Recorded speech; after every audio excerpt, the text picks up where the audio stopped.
pour dire que j'étais déjà citoyen du monde. Est-ce que je peux poser une question? C'est Vas-y, bon. vas-y, lâche-toi. Donc, Jeanne Guédel, bonsoir. C'est Salut. toujours un plaisir de te voir.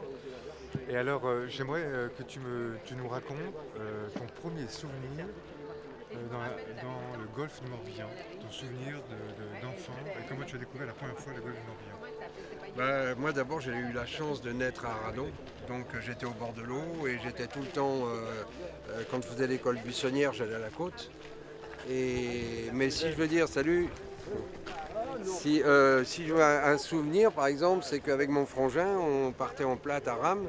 Et puis un jour, on s'est arrêté à l'île aux Moines et là, on a trouvé une perche et un bout de toile et on a transformé notre plate à rame en voilier. Donc c'était un super souvenir. En voilà déjà un pas mal. Et alors, cette semaine du golfe, est-ce que tu penses qu'elle a des vertus, des qualités, et est-ce que tu penses qu'elle pourrait ouvrir d'autres champs de conscience à d'autres gens aussi, des jeunes gens, au niveau des chantiers ou de l'anthropologie aussi culturelle ou sociale du pays sur la navigation? Oui, moi je crois que la semaine du golfe, c'est un grand événement. Mais j'aimerais bien qu'une année, ce soit une semaine du golfe réservée aux marins et que les gens soient totalement autonomes en mouillage. Mais là, cette année, ça a l'air d'être le cas, quoi. Il y a un progrès énorme et les bateaux sont magnifiques. C'est une grosse fête. C'est quand même vraiment... Mais si ça pouvait une année être...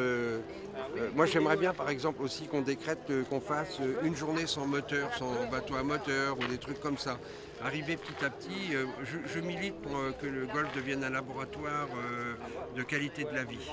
Et donc, qu'on fasse de ce magnifique endroit un lieu où on ferait de la recherche et des laboratoires pour transformer les... Parce que moi je ne suis pas contre les bateaux à moteur, j'ai des amis qui sont excellents marins qui naviguent au moteur, mais je suis pour que la propulsion mécanique soit autre que celle à hydrocarbures. Voilà, donc j'espère que cette semaine du golfe va permettre d'une réflexion et qu'on arrivera vers ce qu'on devrait arriver à faire. Je souhaite que ce soit entendu. Et cette année, est-ce que tu as vu des bateaux qui t'ont perturbé? J'ai vu qu'il y avait un bateau qui était fait en toile de jute. Ah, il est là, à Taratari. Oui. Ah, magnifique, je suis monté dessus au salon nautique. Je connais le gars, je ne sais plus comment il s'appelle maintenant, ce jeune Corentin. Et je trouve ça extraordinaire parce que ce type, je ne sais pas si vous connaissez bien l'histoire, mais il est allé travailler pour une association qui s'appelle Friendship, qui a des bateaux hôpital, des bateaux qui servent d'hôpital au Bangladesh.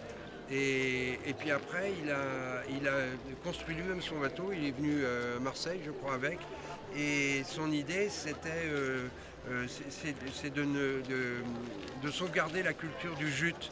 Parce que petit à petit le plastique arrive et tout ça, et l'économie Bangladesh, le Bangladesh vit de la culture du jute aussi. Et ça pourrait être battu en brèche et même mettre tout le monde en difficulté si par hasard... alors son expérience est merveilleuse. En plus c'est un jeune, il a fait ça, il est super sympa. Il a fait lui-même son bateau. Ah non, c'est vraiment une super expérience. Ouais, je l'ai pas vu là, je savais même pas qu'il était là. Il était au Bonos tout à l'heure. Ah ouais, j'espère que je vais le voir avant la fin de la semaine parce que le mec est top. Et alors, deux peut-être questionnements sur l'actualité. On pense là, on fait la fête. Est-ce qu'on pense, tu as une pensée pour les ostréiculteurs bretons? Alors les ostréiculteurs bretons, moi bien sûr que j'ai des sentiments pour moi. J'adore l'ostréiculture, mais je défends l'ostréiculture traditionnelle. Donc je ne défends pas l'huître triploïde, je ne défends pas les exploitations industrielles. Je suis pour le. Moi j'ai connu l'ostréiculture quand j'étais gamin à Radon avec familial quoi. C'était extraordinaire. Donc je défends cette ostréiculture. Moi je suis pour l'ostréiculture bretonne, mais j'ai une pensée surtout pour les paysans. Qui vont subir ou qui subissent déjà la sécheresse. Donc voilà, et puis j'ai une pensée en tant que citoyen du monde pour tous les gens qui se font massacrer par des abrutis.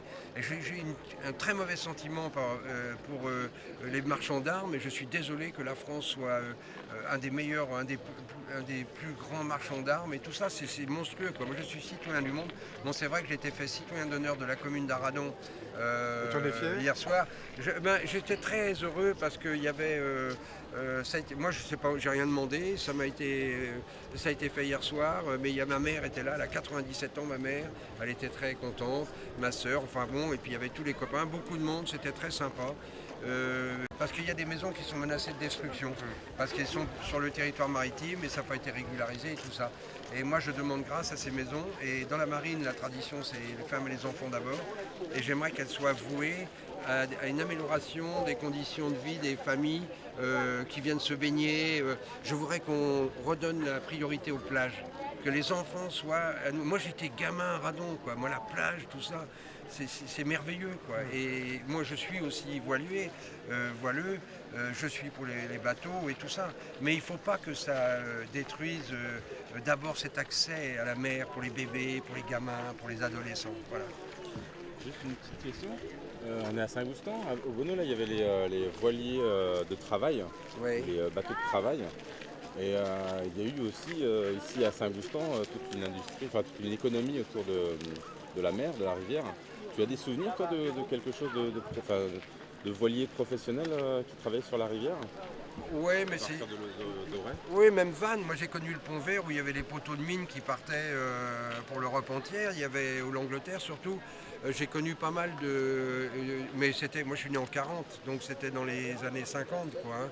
Et il y avait les synagogues qui pêchaient à la voile.